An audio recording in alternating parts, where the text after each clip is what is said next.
स्वाधीनता मिली, जवाहरलाल नेहरू देश के पहले प्रधानमंत्री बने, बाद में इंदिरा गांधी जी प्रधानमंत्री बनी, उनके बाद राजीव गांधी जी बने, फिर सोनिया जी और राजीव जी के नेतृत्व में, राहुल जी के नेतृत्व में मनमोहन सिंह जी बने।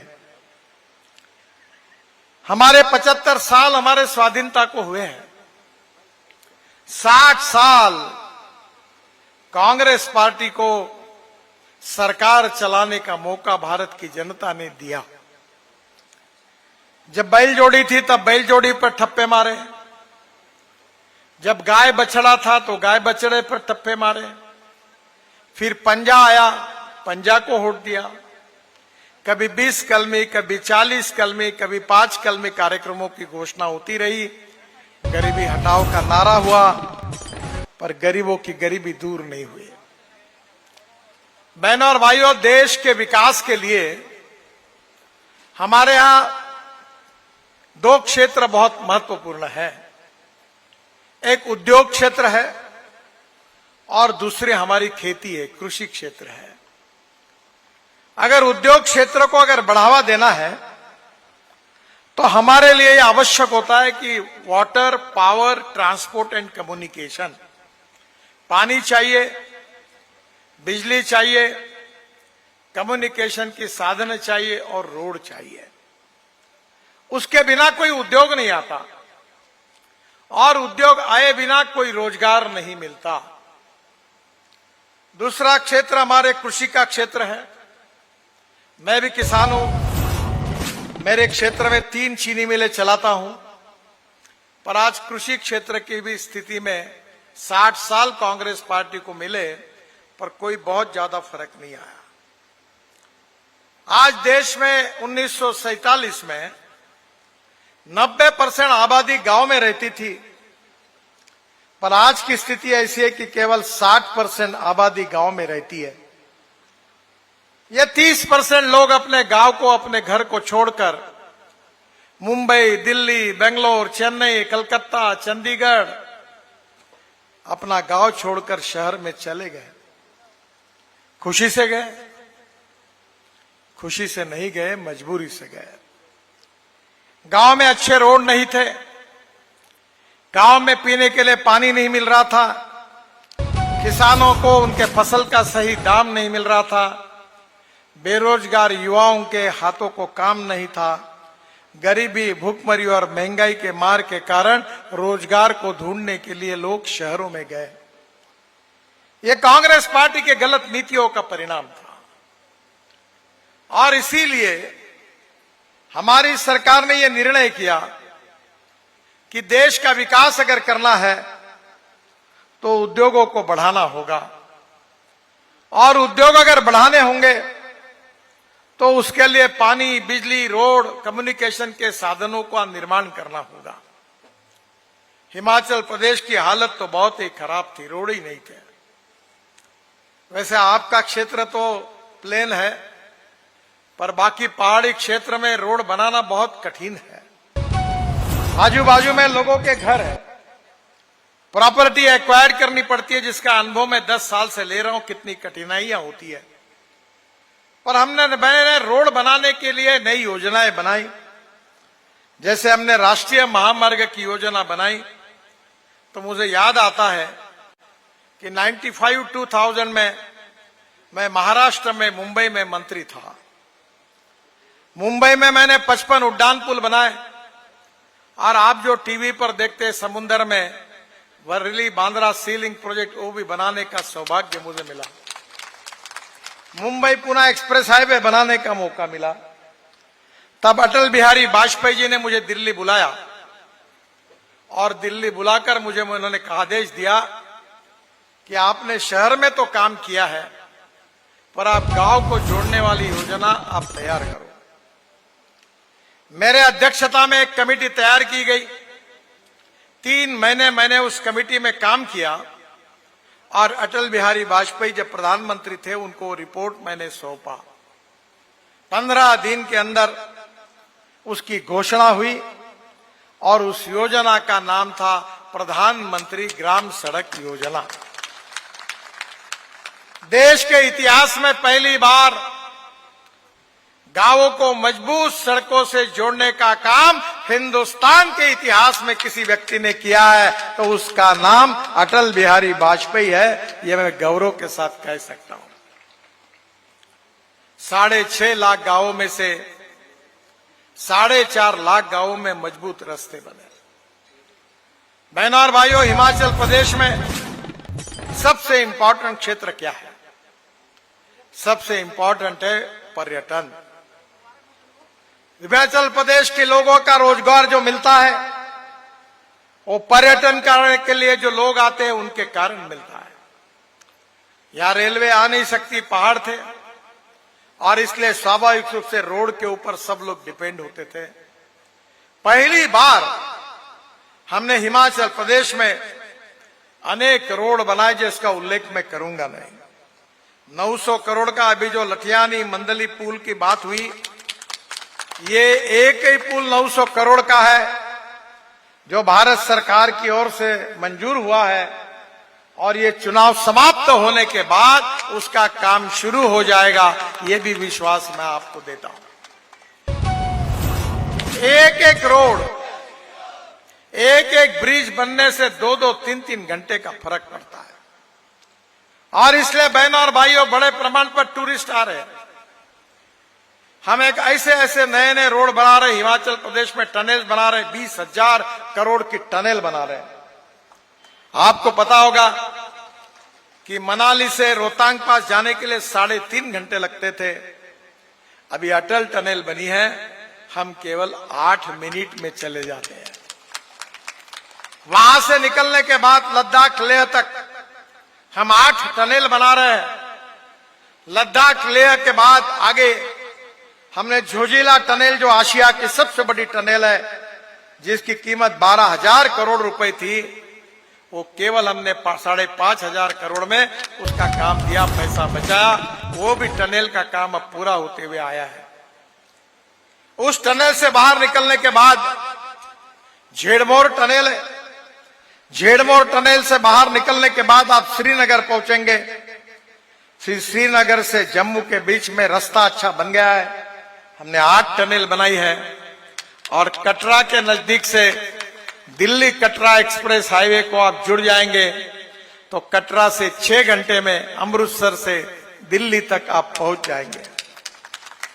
दिल्ली आने के बाद दिल्ली से मुंबई 1 लाख करोड़ रुपए का हाईवे लगभग पूरा होते हुए आया है, जो दिल्ली से मुंबई केवल 12 घंटे में सफर पूरी करेगा।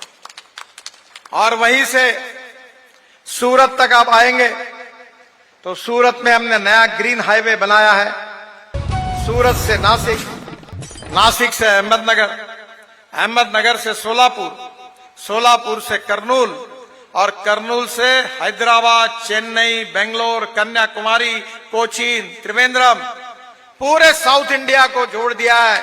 कश्मीर से कन्याकुमारी तक, मनाली से लेकर कन्याकुमारी तक पूरा हाईवे बन गया है।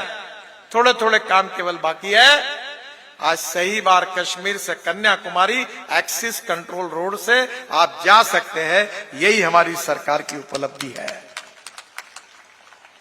मैं हिमाचल प्रदेश में 16,000 करोड़ की करीब 28 रोपवे केबल कार बना रहा हूं। बिजली महादेव के रोपवे को हमने मंजूरी दे दी है और चुनाव के बाद उसका काम शुरू हो जाएगा। पहाड़ी क्षेत्र में ऊपर जाने के लिए बहुत तकलीफ होती है।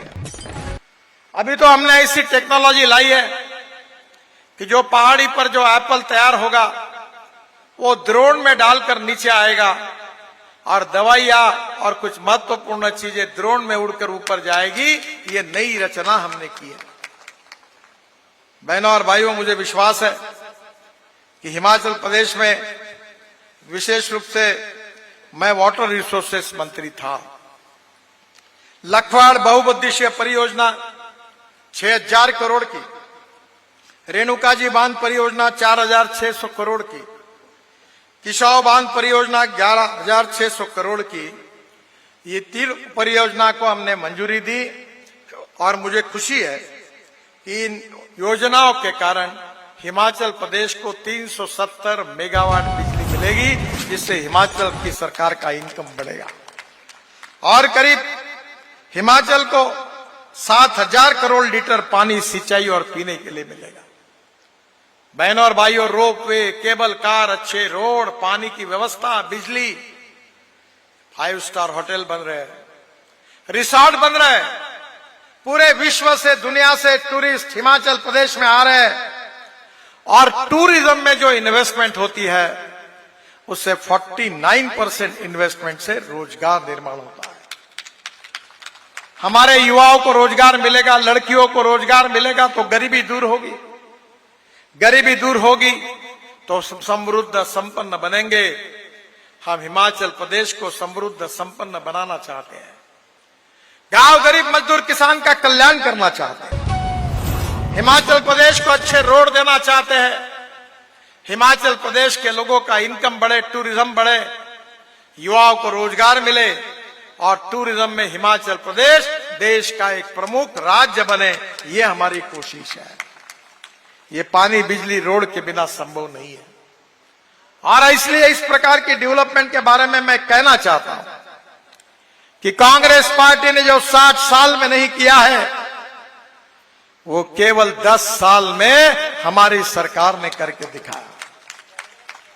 मैं आपको बताना चाहता हूं कि आजकल बड़े बड़े परिवारों में जब मुंबई और दिल्ली में शादी होती है तो जो एप्पल फ्रूट्स रखे हुए रहते हैं वो विदेशों से आते हैं। हमारे कृषि विभाग ने नई नर्सरी खोली है। सीड और प्लांट में संशोधन करके नए नए क्वालिटी ला रहे हैं ताकि हमारा एप्पल विश्व में एक्सपोर्ट हो, हमारे किसानों को अच्छे भाव मिले, एग्रीकल्चर प्रोसेसिंग इंडस्ट्री शुरू हो जाए।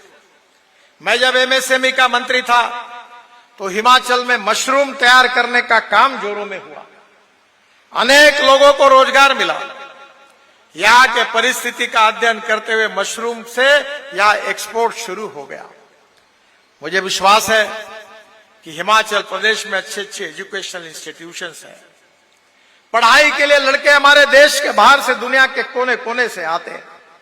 शैक्षणिक क्षेत्र हो, सामाजिक क्षेत्र हो, कृषि क्षेत्र हो, सेवा का क्षेत्र हो, हर क्षेत्र में विकास कैसे हो, यही हमारी सबसे बड़ा उद्देश्य होता है। हमारे पंडित दीनदयाल उपाध्याय जी ने अपने सामाजिक आर्थिक चिंतन को अंत्योदय के रूप में बताया है कि समाज के जो शोषित है, पीड़ित है, दलित है, जिनके पास रहने के लिए मकान नहीं है, खाने के लिए रोटी नहीं है, शरीर पर कपड़ा नहीं है, उस दरिद्र नारायण को भगवान मानकर हम उसकी निरंतर सेवा करते रहेंगे। और जिस दिन इस गरीब व्यक्ति को रोटी, कपड़ा और मकान मिलेगा, उसी दिन हमारा कार्य पूरा होगा, ऐसा हम समझेंगे। बहनों और भाइयों, हमने इलेक्ट्रिक की कार लाई। मैं मंत्री हूं ट्रांसपोर्ट का। इलेक्ट्रिक स्कूटर लाई, इलेक्ट्रिक की बस लाई। जहां 100 रुपए का डीजल लगता था वहां 3 और 4 रुपए की बिजली लगती है। हमारा किसान केवल अन्नदाता नहीं रहा, हमारा किसान ऊर्जादाता बना, जो बिजली तैयार कर रहा है। ये जो पराली है पंजाब हरियाणा के जलाते थे, उससे हमने सीएनजी गैस बनाया। हमारा किसान अन्नदाता से ऊर्जादाता बना, ऊर्जादाता से पेट्रोल डीजल का हम 16 लाख करोड़ का इंपोर्ट करते हैं। अब हमारे देश में हमारा किसान देश के लिए लगने वाला फ्यूल तैयार करेगा। मेरे पास दिल्ली में गाड़ी है जो कि किसानों के चावल से, मक्के से बने हुए इथेनॉल पर चलती है, जिससे किसानों को भाव मिल रहा है। बहनों और भाइयों, किसान ईंधन बना रहा है। 10 साल के बाद यह स्थिति आएगी कि हमारा फॉसिल फ्यूल का, पेट्रोल डीजल का इंपोर्ट बंद होगा और हमारा किसान देश के लिए पेट्रोल डीजल का पर्याय इथेनॉल तैयार करके देगा। गांव समृद्ध संपन्न हो गए, युवाओं को रोजगार मिलेगा। मेरे पास हाइड्रोजन पे चलने वाली गाड़ी है। पानी से हाइड्रोजन निकलता है और वो गाड़ी अब हम ला रहे हैं और किसान हमारा हाइड्रोजन तैयार करेगा। पेट्रोल डीजल के बजाय हाइड्रोजन पर हमारी मशीनरी चलेगी। हमारा किसान अन्नदाता से ऊर्जादाता, ऊर्जादाता से ईंधन दाता और ईंधन दाता से अब हाइड्रोजन दाता बनेगा। और इतना ही नहीं तो परली से बिटुमिन भी बनाया। अगर आप पानीपत में जाओगे तो इंडियन ऑयल ने मेरे आग्रह पर एक बड़ा प्लांट लगाया है। परली से 1 लाख लीटर इथेनॉल तैयार हो रहा है, 150 टन डांबर बिटुमिन तैयार हो रहा है और 76,000 tonne bio aviation fuel, sustainable aviation fuel यानी हवाई ईंधन तैयार हो रहा है। अब किसानों ने तैयार किए हुए ईंधन पर हवाई जहाज चलने वाले हैं, वो दिन अब दूर नहीं है। आप कहेंगे कि गडकरी जी हमको सपने दिखा रहे हैं। मैं सपने दिखाने वाला नेता नहीं हूं, जो बात करता हूं वो डंके की चोट पर पूरी करके दिखाता हूं। मैं जो घोषणा करता हूं, ये कोई पत्रकार भाई मुझे सवाल नहीं पूछ सकते। जो मैंने कहा वो हुआ ही है, वो होता ही है, यही विश्वास मैं आपको देता हूं। हमें इस देश की तकदीर को बदलना है, ये देश के भविष्य को बदलना है, हमारी मातृभूमि को, हमारे हिंदुस्तान को दुनिया का विश्व गुरु बनाना है, $5 ट्रिलियन की इकोनॉमी बनानी है, तीसरी दुनिया की सबसे बड़ी अर्थव्यवस्था बनानी है। और ये बनाने के लिए ईमानदारी से सही नीतियों के साथ काम करने वाली सरकार चाहिए। अगर आप मोदी जी के नेतृत्व में फिर से एक बार हमारी सरकार लाओगे तो आपका ये सपना हम पूरा करके दिखाएंगे। इस विश्वास देने के लिए मैं आपके पास आया हूं और इसीलिए मैं आपसे अनुरोध करने के लिए आया हूं कि मेरे सहयोगी अनुराग जी, जिनका यहां के विकास में बहुत बड़ा योगदान है, वो लोकसभा में खड़े हैं और विधानसभा में आपके लोकप्रिय देवेंद्र जी खड़े हैं। ये दोनों की कमल के फूल की बटन दबाइए, इनको विजयी बनाइए और हिंदुस्तान को भय, भूख, आतंक, भ्रष्टाचार से मुक्त करने के हमारे संकल्प को सहयोग करिए। गांव गरीब मजदूर किसान का कल्याण करिए। और इसीलिए आप देवेंद्र जी को भी आशीर्वाद दीजिए, अनुराग जी को भी आशीर्वाद दीजिए, भारतीय जनता पार्टी को जिताइए। यही आपसे हाथ जोड़कर प्रार्थना करता हूं। आप सबको बहुत बहुत धन्यवाद देता हूं कि इतने धूप में आप आए हो। आपको बहुत बहुत धन्यवाद, बहुत बहुत शुभकामनाएं। मेरे साथ जोर से कहिए, भारत माता की, भारत माता की, भारत माता की। नमस्कार, धन्यवाद। धन्यवाद आदरणीय नितिन गडकरी जी, आपका बहुत बहुत धन्यवाद।